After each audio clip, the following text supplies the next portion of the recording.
जो मुस्कुरा रहा है उसे दर्द ने पाला होगा, जो चल रहा है उसके पाँव में छाला होगा। बिना संघर्ष के इंसान चमक नहीं सकता, जो जलेगा उसी दिए में उजाला होगा। संघर्ष क्यों बचे संघर्ष से? संघर्ष ही तो जीवन की आत्मा है। जितना कठिन संघर्ष होगा उतनी ही शानदार जीत होगी। एक बार एक किसान भगवान से बहुत ही नाराज हो गया। किसान बहुत मेहनती था। बहुत मेहनत से वह खेतों में अनाज उगाता, उसकी देखभाल करता, पर अक्सर उसकी फसल खराब हो जाती।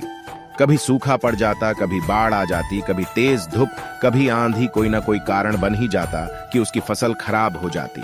एक दिन वह किसान गुस्से में आसमान की ओर देखकर भगवान से कहा, हे ईश्वर, आपको लोग सर्वज्ञाता मानते हैं कि आप सब जानते हैं, कहते हैं कि आपके इच्छा के बिना एक भी पत्ता नहीं हिलता, पर मुझे तो लगता है कि आप छोटी सी छोटी बात भी नहीं जानते। आपको तो यह भी नहीं पता कि खेती बाड़ी कैसे करते हैं। अगर आप जानते होते तो हर समय जो बाढ़, आंधी और तूफान आते हैं वो कभी नहीं आते। आप नहीं जानते कि कितना नुकसान उठाना पड़ता है हम किसानों को। यदि आप मेरे हाथ में यह शक्ति दे दे कि जैसा मैं चाहूं वैसा मैं मौसम कर दूं, फिर आप देखना, मैं अन्न के भंडार लगा दूंगा। भगवान इस किसान के तीखे वाक्य सुनकर मुस्कुरा रहे थे और वह किसान के सामने प्रकट होकर बोले, मैं आज से तुझे यह शक्ति देता हूं कि तुम अपनी खेतों पर तुम्हारी जैसी इच्छा ही तुम वैसा मौसम कर दोगे।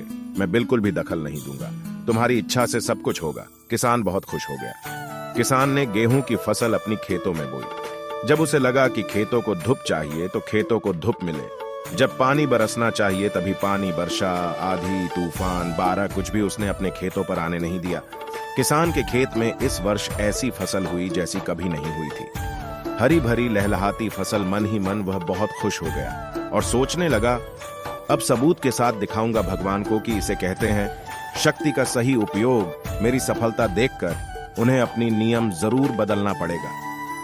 कुछ दिन गुजरे, फसल कटने को तैयार हो गए। किसान बहुत उत्सुकता के साथ फसल को काटने लगा, पर जैसे ही उसकी नजर गेहूं की बालियों पर गया तो उसने अपना सिर पीट लिया और वह रोने चिल्लाने लगा। गेहूं की एक भी बाली के अंदर गेहूं का दाना नहीं था। सारी बालियां अंदर से खाली थीं। किसान बहुत दुखी हो गया। उसने भगवान को रोते हुए फिर पुकारा, हे प्रभु, तुमने ये मेरे साथ क्या किया? क्या तुमने मुझे कोई सजा दी? भगवान बोले, पुत्र, ये तो होना ही था।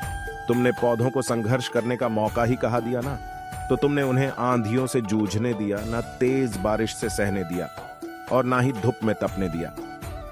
एक भी चुनौती का सामना तुमने उन्हें नहीं करने दिया। इसीलिए सारे पौधे अंदर से खोखले रह गए।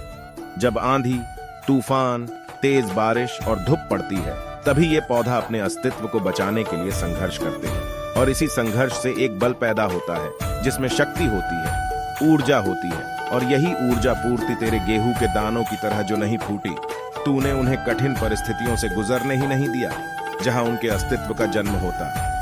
सारे बालियां इसीलिए खाली है, इसमें एक भी गेहूं का दाना इसलिए नहीं है क्योंकि तुमने अपने पौधों को संघर्ष कराया ही नहीं। याद रखिए, स्वर्ण में सवर्णीय आभा तभी आती है जब वह आग में तपने, गलने और हथौड़े से पीटने जैसे संघर्षों से गुजरता है। कोयले का टुकड़ा हीरा तभी बनता है जब वह उच्च दाब और उच्च ताप की मुश्किल परिस्थितियों से गुजरता है। इसी तरह यदि हमारी जिंदगी में कोई संघर्ष ही ना हो, कोई चुनौती ही ना हो, तो हम भी गेहूं की बालियों की तरह खोखले रह जाएंगे। कोई अस्तित्व नहीं होगा हमारा। विपरीत परिस्थितियां, चुनौतियां, समस्याएं हमें और अधिक निखारती है। यदि जीवन में कठिन परिस्थितियां और चुनौतियां आए तो घबराना मत, बल्कि सामना करना। विश्वास करना कि आप और अधिक निखर जाओगे और अधिक मजबूत बन जाओगे। किसी ने कितना सही कहा है, जिंदगी जीना आसान नहीं होता। बिना संघर्ष कोई महान नहीं होता। जब तक ना पड़े हथौड़े की चोट, तब तक पत्थर भी भगवान नहीं होता।